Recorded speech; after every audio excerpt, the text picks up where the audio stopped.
నమస్తే నాగనాథ్ గారు. నమస్కారం శ్వేత గారు. నాగనాథ్ గారు, గురుగ్రహ వక్రి ప్రభావం వృషభ రాశి మీద ఎలా ఉండబోతుంది? అండ్ వృషభ రాశి వారికి మంచి జరగబోతుందా? ఒకవేళ గురుగ్రహ వక్రి ప్రభావం వల్ల వృషభ రాశి వారు ఎలాంటి పరిహారాలు పాటించవలసి ఉంటుందో మీ మాటల్లో చెప్పండి. టీవీ ప్రేక్షకులందరికీ కూడా నమస్కారం. గురుగ్రహం వక్రి అని మాత్రం అందరూ అనుకుంటున్నారు. ఈ వక్రకాలం కూడా చెప్తాను. గురుగ్రహం వక్రితో పాటు అతిచారం కూడా ఉంది. అతిచారము అంటే ఎక్కువగా స్పీడ్గా మూవ్ అవడం. వక్రి అంటే ఏంటి? తిరోగమనం మేడం. శ్వేత గారు, తిరోగమనం వక్రి వెనక్కి. అతిచారం అంటే ఏంటి అంటే చాలా స్పీడ్ గా మూవ్ అవ్వడం ముందుకి. అయితే ఇప్పుడు గమనించాల్సింది ఏంటంటే వృషభ రాశి వాళ్ళు 10వ తారీఖు అక్టోబర్ మాసం 2025 నుంచి 28వ తారీఖు డిసెంబర్ మాసం 2025 వరకు వక్రగమనంలో ఉంటుంది. అయితే ఈ వక్రగమనంలో కూడా మళ్ళీ అతిచార స్థితి కూడా వీళ్ళు గమనించాలి. 18వ తారీఖు అక్టోబరు 2025 నుంచి 5వ తారీఖు డిసెంబర్ వరకు గురుగ్రహము కర్కాటక రాశిలో ఉంటాడు. ఈ 5వ తారీఖు సుమారు 5వ తారీఖు డేట్ వరకు గురుగ్రహము కర్కాటకంలో ఉంటాడు. ఈ డేట్కి వచ్చేటప్పటికి మళ్ళీ మిథున రాశికి తిరోగమనం, మళ్ళీ వెనక్కి వెళ్తాడు. కానీ గోచారంలో ఇప్పుడు గురుగ్రహము మిథున రాశిలోనే ఉంటాడు.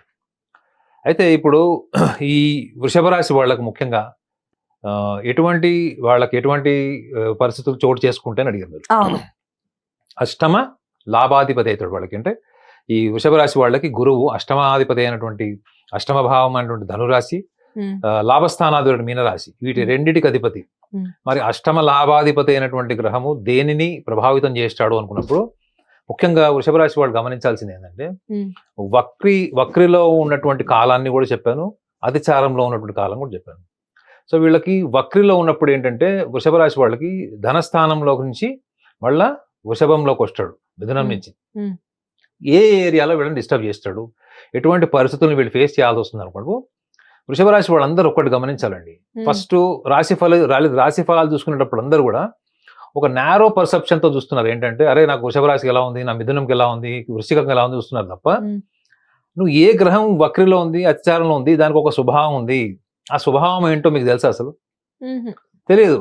ఇప్పుడు అతిచారం వక్రేనే మాట్లాడుతున్నాం, ఫలితం మాత్రమే చూస్తున్నాం. కానీ దాని స్వభావాన్ని కూడా మీరు గమనించండి. గురువు దేనికి అధిపతి మన జీవితంలో? దేవతా గురువు అంటారు గురువుని. ఆయన ఒక పూజారి, ప్రీస్ట్ అని కూడా అంటారు. ఈ గురువు యొక్క గొప్ప లక్షణం ఏంటంటే ధాతృత్వము, రెండోది దేన్నైనా విస్తరింపజేసేటువంటి గొప్ప ఆలోచన. And at the same time దేన్నైనా సాధించాలనుకున్నప్పుడు ఎన్ని వైఫల్యాలు వచ్చినప్పటికీ కూడా ఒక ఆశావాద దృక్పథంతో ఉంటాడు. ప్లస్ ఎప్పుడు కూడా ఒక ధార్మిక పరమైనటువంటి భావాలతో కలిగినటువంటి గ్రహము ఈ యొక్క గురుగ్రహం, బృహస్పతి. మరి ఈ యొక్క లక్షణాలు వక్రిలో ఉన్నటువంటి వృషభ రాశి వాళ్ళని ఎక్కడ ప్రేరేపిస్తాడు, ఎటువంటి నిర్ణయాలు తీసుకుంటారు అనుకున్నప్పుడు మళ్ళీ మనం వృషభ రాశి స్వభావాన్ని కూడా అంచనా వేసుకోవాలి మేడం. వృషభ రాశి వాళ్ళకు ఉన్నటువంటి గొప్ప లక్షణం ఏంటంటే they will never say no. They will never ever say no to anyone who seeks guidance, who seeks financial help or any sort of help. వీళ్ళకి నో చెప్పడమే రాదు. ఒకవేళ నో చెప్పాల్సిన పరిస్థితి వస్తే తప్పించుకుంటారు తప్ప వాళ్ళకి మొహమాటం లేకుండా నేను చెయ్యను, నేను ఇవ్వను అని జరగదు. కానీ హానెస్ట్ గా ట్రై చేస్తారు. కారణం ఏంటంటే అపారమైనటువంటి ప్రేమ భావము, సున్నితత్వం కలిగినటువంటి రాశి ఏదైనా ఉందంటే అది వృషభమే. వాళ్ళు వీళ్ళకు ఉన్నటువంటి మైనస్ పాయింట్ కూడా ఏంటి? వీళ్ళకి వ్యక్తపరచడం రాదు madam. They are not extroverts, they are not expressive people. మీరు వాళ్ళని చూసి ఒక వెటర్నరీ డాక్టర్ అర్థం చేసుకుంటాడు చూడండి. మన ఇంట్లో ఏమైనా డాగ్ కానీ క్యాట్ కానీ ఏదైనా ప్రాబ్లం వచ్చింది అనుకోండి, అది చెప్పవు కదా. అవును. మీకు మీ ఇంట్లో పిల్లికి కానీ సునకానికి కానీ ఏదైనా సమస్య వస్తే అది వచ్చి చెప్తుందా? లేదు, మనమే అర్థం చేసుకోవాలి. దాని బాడీ లాంగ్వేజ్, లైఫ్ స్టైల్, దాని మూడ్స్ ని, ఐస్ ని బట్టి మనం అర్థం చేసుకోవాలి. వీళ్ళు సేమ్ అంతే. వృషభ రాశి వాళ్ళు వాళ్ళ మనసులో ఉన్న బాధ, వాళ్ళు ఏం కోరుకుంటున్నారు, ఏం ఆశిస్తున్నారు మీ కళ్ళ ముందే ఉంటది, టేబుల్ మీద ఉంటది, కానీ అడగలేరు వాళ్ళు. అంటే దాని వెనక కారణం ఏంటి? చాలా స్వాభిమానం ఫీల్ అవుతారు మేడం. భయంకరమైన మొహమాటం కూడా అనుకుంటా. మొహమాటం కన్నా స్వాభిమానం. అంటే ఒకళ్ళని అడగకూడదు, నేను ఎప్పుడు కూడా అప్పర్ హ్యాండ్ ఉండాలి, I should never become the lower hand, నేను యాచించకూడదు, నేను ఎప్పుడు కూడా అప్పర్ హ్యాండ్ ఉండాలి. ఇవన్నీ ఏంటి? వృషభ రాశి లక్షణాలు. ఎందుకంటే గురువు యొక్క లక్షణాలు చెప్పాను. మరి వక్రిలో ఉన్నప్పుడు ఏం జరుగుతుంది? మీరు ఏవైతే జీవిత భాగస్వామికి సంబంధించింది, భార్య కావచ్చు, భర్త కావచ్చు, అష్టమ భావం. ఈ అష్టమ భావం అంటే ఏమవుతుందంటే జీవిత భాగస్వామితోని అనవసరమైనటువంటి మనస్పర్ధలు వచ్చినప్పటికి కూడా వీళ్ళతో సమస్య ఏంటి? వీళ్ళు ఆవేశం వచ్చినప్పుడు లేదా వాళ్ళ భావోద్వేగాలు కూలిపోయినప్పుడు సంవత్సరాంతరం ఉన్న సహనాన్ని ఆ ఒక్క రోజులో కోల్పోతారు వీళ్ళు. అంటే 365 రోజుల్లో 64 రోజులు సహనంగా ఉండే వీళ్ళు ఆ ఒక్క రోజులో మొత్తం షాటర్ చేసేస్తుంటారు. అట్ ద సేమ్ టైం వృషభ రాశి వాళ్ళు ఎదుటి వాళ్ళని విమర్శించినప్పుడు అవతల వాళ్ళ గుండె కోసేసినట్టు విమర్శిస్తారు మేడం. ఓకే, అర్థమైందా? అందరూ వృశ్చిక రాశి వాళ్ళని బద్నాం చేస్తారు, లేకపోతే మీనరాశి వాళ్ళని బద్నాం చేస్తారు. ఏంటంటే వీళ్ళకి కొంచెం నోటి దురుసు ఎక్కువ, అవేం చెప్తారు, టెంపర్మెంటల్లీ చాలా షూడ్గా ఉంటారని రాసి ఉంటాయి పుస్తకాల్లో. కానీ నిజంగా చెప్పాలంటే వృషభ రాశి వాళ్ళు ఒక్కసారి కనుక మిమ్మల్ని రివర్స్ అయ్యారంటే, మీరు తిరగబడ్డారు లేదా మిమ్మల్ని విమర్శించారు, డిస్కనెక్ట్ చేశారంటే మాత్రం అది చాలా తీవ్రంగా చాలా వాయిలెంట్గా ఉంటుంది. ఇది వీళ్ళు గమనించాల్సింది, ముఖ్యంగా ఈ వక్రిలో వీళ్ళు గమనించాల్సిన విషయం ఇది. ఏంటి, జీవిత భాగస్వామితోని కేవలం వర్బల్ నాన్సెస్ అంటే మాట వల్ల, మాటకారితనం వల్ల వచ్చేటువంటి సమస్యలు జీవిత భాగస్వామితో ఉంటాయి. మరి వీళ్ళకి లాభస్థానం బిజినెస్ కూడా ఏంటి అవుతుంది, పార్ట్నర్స్తో ఉండేటువంటి వ్యవహారము, బిజినెస్లో ఇన్వెస్ట్ చేసేటువంటి డబ్బులు ఏవైతే ఉంటాయో వీళ్ళు ఎంతో ప్రణాళికతో ఉండేటువంటి వ్యక్తులు వీళ్ళు. వృషభ రాశి వాళ్ళకు ఉన్నటువంటి సహనం, ప్రణాళికలు అంటే పర్సిస్టెన్స్, పేషెన్స్ వీళ్ళకు ఉన్నంత ఎవరికి ఉండవు మేడం.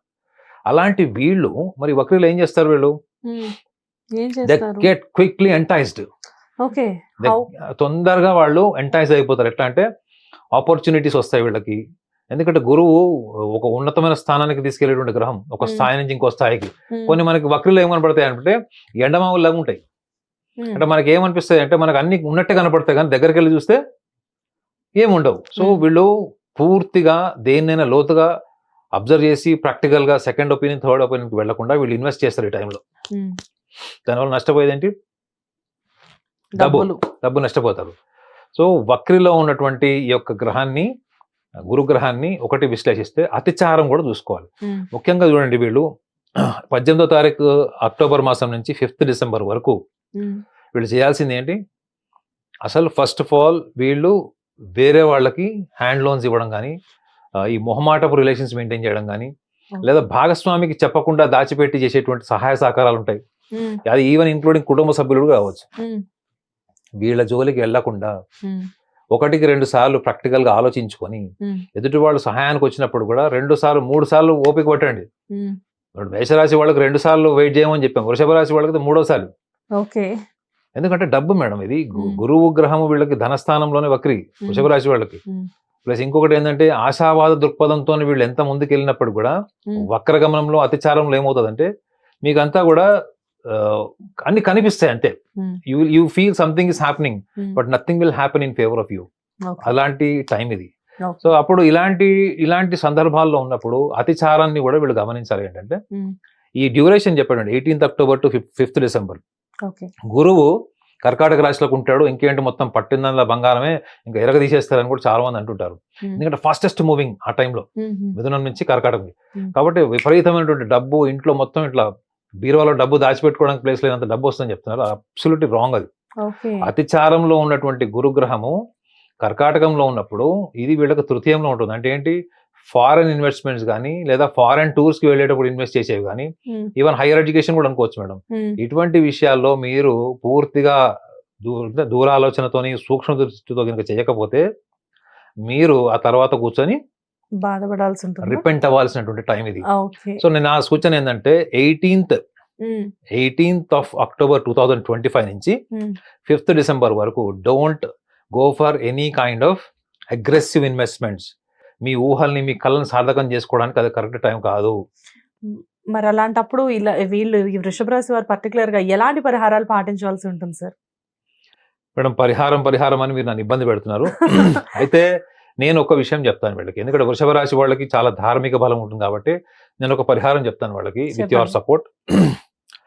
మీరు చూడండి మేడం, చాలా మంది పరిహారము అనగానే నేను పరిహారాన్ని కూడా భాష చెప్పాను. ఏంటంటే ఎవరైనా పాప ప్రక్షాళన లేకపోతే జీవితంలో ఏదో తప్పు చేశామన్నటువంటి గిల్ట్ ఉన్న వాళ్ళు పరిహారం చేసుకుంటారన్నది నా నమ్మకం.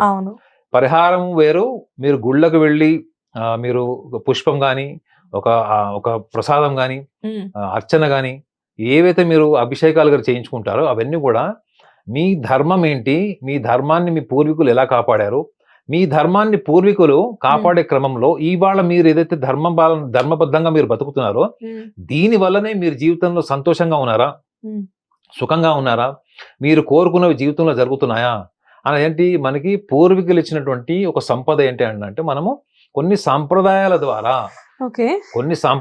ద్వారా మాత్రమే మనము ఒక ధర్మపరమైనటువంటి విషయాలు తెలుసుకుంటాం. What is right, what is wrong. మీరు గుడికి వెళ్తారు మేడం, మీరు గుడికి వెళ్ళినప్పుడు చెప్పులు వేసుకొని గర్భగుడిలోకి ఎందుకు వెళ్ళరు? You know that is a place of purity. అవునా కదా. మీరు గుడిలోకి వెళ్ళినప్పుడు మీ ఆలోచనలు ఎంత వక్రకంగా ఉన్నా కానీ, ఎంత నెగటివ్ గా ఉన్నా కానీ, గుడిలోకి వెళ్ళిన తర్వాత ఆటోమేటిక్ గా మీరు ఒక డిసిప్లిన్ వస్తుంది, పాజిటివిటీ ఉంటుంది, ఒక అనుశాసనం, ఒక క్రమశిక్షణ అన్నది మన శరీరానికి, మనసుకు వచ్చేస్తుంది. ఇవన్నీ మీకు ఎవరు చెప్పినా చెప్పకపోయినా ఆ ఎన్విరాన్మెంట్ అట్లా చేస్తుంది. సో మీకు ఏంటి, what is right, what suppose to be done, what not suppose to be done in the temple is what actually your next evolution. అంటే మీరు సాంప్రదాయాలు పాటించడం వల్లనే కదా మీకు what is right, what is wrong అని తెలిసింది. ఆ యొక్క ఎనర్జీతో మీరు బయటకు వచ్చినప్పుడు ఒక అడుక్కునేవాడినో లేకపోతే ఇంకెవరినో చూస్తారు, అయ్యో దానం చేస్తారు. ఆ ఒక్కరోజే చేయరు మేడం.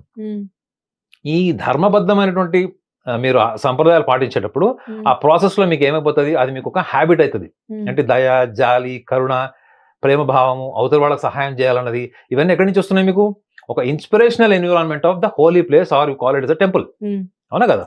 అక్కడి నుంచి వచ్చిన తర్వాత మీరు నెక్స్ట్ లెవెల్కి ఎక్కడికి వెళ్తారు? మీరు ఒక ధార్మికమైనటువంటి స్థితికి వెళ్తారు. అంటే సంప్రదాయాలు, ధర్మబద్ధమైనటువంటి ఆలోచనలు, కార్యాచరణ, అక్కడి నుంచి సంపూర్ణ ధార్మికత. ఇది యాక్చువల్గా జర్నీ మేడం.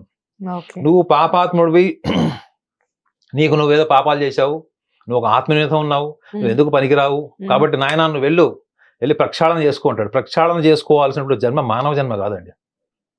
మానవ జన్మ చాలా పవిత్రమైనది. పుణ్యకార్యాల వల్ల మనం ఇవాళ ఉన్నాం నిజంగా చెప్పాలంటే. సో అలాంటప్పుడు వృషభ రాశి వాళ్ళకి ఎటువంటి సూచన, ఎటువంటి పరిహారం మీరు చెప్పారు అంటే వాళ్ళల్లో ఉన్నటువంటి ఆధ్యాత్మిక బలాన్ని పెంచుకునేటువంటి సూచన చెప్తాను. ఒకవేళ మీరు ఎస్ అంటే చెప్తాను. తప్పకుండా సార్, మేము వెయిటింగ్ ఇందాక నుంచి. నేను చెప్తాను కదా, మనకి ఆ పరమాత్ముడిని మనం సూపర్ కాన్షియస్ ఉండడం, ఈ సూపర్ కాన్షియస్ ని మనము డైరెక్ట్ గా ఎక్స్పీరియన్స్ చేయడానికి ఉన్నటువంటి ఒకటే ఒక మార్గం ఏంటండి, మన శ్వాస. ఓకే, మీరు శ్వాస ద్వారానే మీరు ఆ పరమాత్ముడిని ఏమంటారు, దాన్ని వెతకగలుగుతారు. అర్థమేనండి. You can identify the super conscious. You can identify the super conscious through the respiration. ఈ త్రూ ద రెస్పిరేషన్ అన్నప్పుడు మీరు ఒకసారి ఉచ్ఛ్వాస చేయండి, గాలి వదిలేయండి. గాలి పీల్చినప్పుడు ఏం శబ్దం వచ్చింది? గాలి పీల్చినప్పుడు హమ్ అని వస్తుంది మేడం. గాలి వదిలేసినప్పుడు సా అని వస్తుంది. హమ్ సా. ఇప్పుడు చూడండి, ఇప్పుడు గాలి పీల్చేయడం, గాలి వదిలేయడం, ఈ రెండు ఎలాంటివి? ఈ యొక్క ఆత్మకి పరమాత్మకి ఉన్నటువంటి ఒక జర్నీ, ఒక ప్రయాణం. There is a journey between the conscious to super conscious. So ఈ సూపర్ కాన్షియస్ ఎక్స్పీరియన్స్ కి మనకి శరీరం ఉంది కదా, మనకి శరీరం ఉంది, మనసు ఉంది. శరీరం మనసు లేకపోతే మనం అగ్నిని ముట్టుకుంటే కాలుతుంది అన్నది మనకు తెలియదు. అవునా కదా మేడం. శరీరం కాలడం కాదు మేడం, మీ ఇంద్రియాలు కూడా కనెక్ట్ అవ్వాలి కదా. అదే మీరు ఒక సెడక్టివ్ కోమాలో ఉన్న వాడిని కాల్చిన వాడికి తెలియదు. సో మనకి శరీరము, మనసు అన్నది ఒక అనుభూతి, ఎక్స్పీరియన్స్ కోసం ఇచ్చినప్పుడు మనకి శ్వాస ఏదో ఉందో, ఇది శ్వాస మనం డైరెక్ట్ గా సూపర్ కాన్షియస్ కి మనం కనెక్ట్ అవుతాం. సో ఈ మూడోది కావాల్సింది ఏంటి? మీరు ఏం కోరుకుంటున్నారు? మీకు వైవాహిక జీవితంలో సమస్యలా, పెళ్లి అవ్వట్లేదా, పెళ్లి అయిన తర్వాత మీకు పిల్లలు లేరా, లేకపోతే మీరు ఉద్యోగమా, వ్యాపారమా, విదేశీయానమా, ఇవన్నీ ఏంటి మేడం? భౌతిక సుఖ సంతోషాలు మనం కోరుకునేవి. అవునా కదా. ఇది ఈ త్రికరణాన్ని ఎలా చేసుకోవచ్చో ఒక చిన్న మీరు మీ భాషలో చెప్పాలంటే ఏంటది? పరిహారం. నా భాషలో పరిహారం కాదు అది. పరివర్తన ఇస్ మేబీ రైట్ వర్డ్. నా పరివర్తన ఇస్ బెటర్. పరివర్తన అంటే ఏంటంటే always you are enhancing. So చూడండి, ఇప్పుడు మీరు ఇప్పుడు నాకు మీ కళ్ళ ముందరే నేను ఈ యొక్క మాలని ఇలా మూవ్ చేస్తున్నాను, అంటే నేను బీట్స్ కౌంట్ చేస్తున్నాను. ఈ బీట్స్ కౌంట్ చేసేటప్పుడు క్రమంలో ఏమవుతుందంటే నాకు నా శరీరానికి స్పర్శ తెలుస్తుందా లేదా? తెలుస్తుంది. అవునా కదా.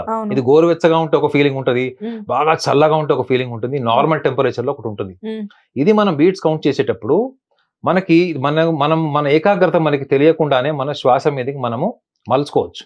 మన ఏకాగ్రత అంతా మన బీట్స్ మీదనే ఉందంటే మనం ఇంకా ఒక ఫండమెంటల్ లెవెల్లో ఉన్నట్టు. మీరు ఈ ఫండమెంటల్ లెవెల్ ప్రాక్టీస్ చేసినప్పుడు ఏమైపోతుందంటే మీరు మీ శ్వాస మీద దృష్టి పెట్టి ఒక్కసారి మీరు ఈ బీట్స్ కౌంట్ చేయండి మేడం. చూడండి, మీకు తెలియకుండానే మీరు ఇక్కడి నుంచి వెళ్ళిపోతారు మేడం. మీరు స్టూడియోలో ఉన్న సంగతి కూడా మీకు గుర్తుండదు. అంటే ఎక్కడికి వెళ్తున్నారు మీరు? You are completely connecting to the super conscious. Okay. మనం ఏమనుకుంటామంటే సూపర్ కాన్షియస్ అంటే అది ఏదో మనం మాయాబజార్ సినిమాల్లోనో దేంట్లోనో చూపించినట్లు అనుకుంటారు.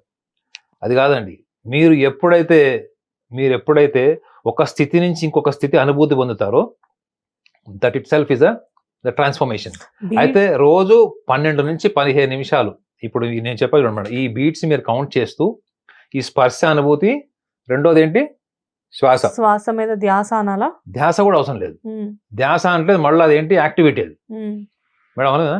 మీరు దీన్నే చూస్తున్నాను మేడం, అది ఏమవుతుంది కాన్సన్ట్రేషన్. నేను చెప్పేది కాన్సన్ట్రేషన్ గురించి కాదు, యువర్ అవేర్నెస్. ఇది మీరు కాన్సన్ట్రేషన్ తో చూడడం వేరు మేడం. ఇది మీరు కాన్సన్ట్రేషన్ తో చూస్తున్నప్పుడు నా చేతికున్న బ్రేస్లెట్ కూడా మీకు కనపడదు, మీ ధ్యాస అంతా దీని మీద ఉంటుంది. కానీ మీరు శ్వాస మీద మీరు అలా కాన్సన్ట్రేషన్ చేయాల్సిన అవసరం లేదు. You have to feel. మీ శ్వాసని మీరు ఫీల్ కాకుండా యాంత్రికంగా బతుకుతాం మనం. Now you are just feeling, you are feeling your respiratory breathing. And that చెప్పా కదా, హంస అనే పదం వస్తుంది మనకి. దిస్ హంస is a bridge between the conscious and super conscious. And మనసులో సంకల్పం ఏం కోరుకోవాలి? నువ్వు మనసులో ఏం కోవాలనుకుంటున్నావు, నువ్వు సుదీర్ఘ కాలంగా ఏది పొందట్లేదు, దాన్ని నువ్వు మనసులో సంకల్పం కింద కోరుకో. సంకల్పము, స్పర్శ, మీ శ్వాస ఆ సూపర్ కాన్షియస్ కి కనెక్ట్ అయినప్పుడు మీరు కోరుకుంది ఏం జరగదు చెప్పండి. సూపర్ కదా సార్. ఇప్పుడు మీరు గుడికెళ్ళి పరిహారం చేసుకొని నేను పాపాత్ముడిని అయ్యా నన్ను క్షమించు అనుకుంటే ఆ దేవుడు మీకు ఏమని చెప్పాడు? మీరు నమ్ముకున్న దేవుడు ఏమని చెప్పాడు అంటే, నువ్వు ఒక pure creature, you are the ultimate divine creature అని చెప్పాడు. అంటే ఒక పరిశుద్ధమైనటువంటి జన్మ. దానికి బెస్ట్ ఎగ్జాంపుల్ ఏంటి మేడం? పుట్టిన పిల్లవాడికి గుణం ఉండదు, గర్భసంచిలో నుంచి వచ్చిన. మన గ్రహణ కాలంలో కూడా ఈ విషయం మాట్లాడుకున్నాం. ఒక పుట్టిన పిల్లవాడు కొన్ని సెకండ్స్ లో భూమి మీదకి వచ్చినప్పుడు ఆ పిల్లవాడికి గుణం ఉండదు, రూపం మాత్రమే ఉంటుంది, ఆకారం ఉంటుంది తప్ప గుణాతీతుడు ఉంటాడు. గుణాలకు అతీతం ఉన్నవాడు ఎవరంటే మేడం? పరమాత్ముడే కదా. కదా. సో నువ్వు నీ పుట్టుకనే అలాంటిది. నువ్వు నన్ను కనెక్ట్ అవ్వు, నీ శ్వాస ద్వారా నన్ను కనెక్ట్ అవ్వు, everything happens in your life. Super sir. అంటే పరిహారాలు అనేవి ఎక్కడో లేవు, మనలోనే పరిహారాలు ఉన్నాయి, పరివర్తనలు ఉన్నాయి, పరిష్కారాలు ఉన్నాయి. సో ఎక్కడెక్కడికో వెళ్ళి ఏదేదో చేసి ప్రతిదీ మనం సాధించాల్సిన అవసరం లేదు. మనతో మనం టైం స్పెండ్ చేసి మనలోనే ఆ పరిహారాలను వెతుక్కోవచ్చు అని చెప్పేసి చాలా స్మార్ట్ గా చెప్పారు. ఎందుకంటే పరిహారం అంటే పదానికి అర్థం తెలియని వాళ్ళు కూడా చెప్పాను. పరిహారము సూచించే వాళ్ళు బాగుపడతారు, పరిహారం చేసేవాడు బాగుపడతాడు, పరిహారం చేయించుకునేవాడు మాత్రం బాగుపడుతున్నాడా? Is my logic. Super sir, thank you so much. Hit TV app, ఇందులో short news, live news, entertainment shows, movies, digital magazines తో పాటు మీ జిల్లా వార్తలను కూడా ఫ్రీగా చూడొచ్చు. ఇంకెందుకు ఆలస్యం? వెంటనే హిట్ టీవీ యాప్ ని డౌన్లోడ్ చేసుకుని ఫ్రీగా ఎంటర్టైన్మెంట్ పొందండి. Hit TV app. Hit TV app. Please download hit TV app. Hit TV app ని ఫ్రీగా డౌన్లోడ్ చేసుకుని ఎంజాయ్ చేయండి. మీకు నచ్చిన ఎంటర్టైన్మెంట్ కోసం హిట్ టీవీ యాప్ ని ఫ్రీగా డౌన్లోడ్ చేసుకుని ఎంజాయ్ చేయండి. హిట్ టీవీ యాప్ ని డౌన్లోడ్ చేసుకుని ఆస్వాదించండి, ఆశీర్వదించండి. ఇంతమంది సెలబ్రిటీలు హిట్ టీవీ యాప్ ని డౌన్లోడ్ చేసుకోండి అని చెప్తున్నారంటే ఎంత మంచి యాప్ ఆలోచించండి. అమెరికా అమెరికాలో చదవాలనుకునే వాళ్ళకి విశ్వసనీయమైన పేరు మన శౌర్య కన్సల్టెన్సీ. UK లో 1 year masters, UK లో 1 year masters, 2 years work permit up to 5 years visa. Contact Saurya Consultancy. Contact 89851 89851.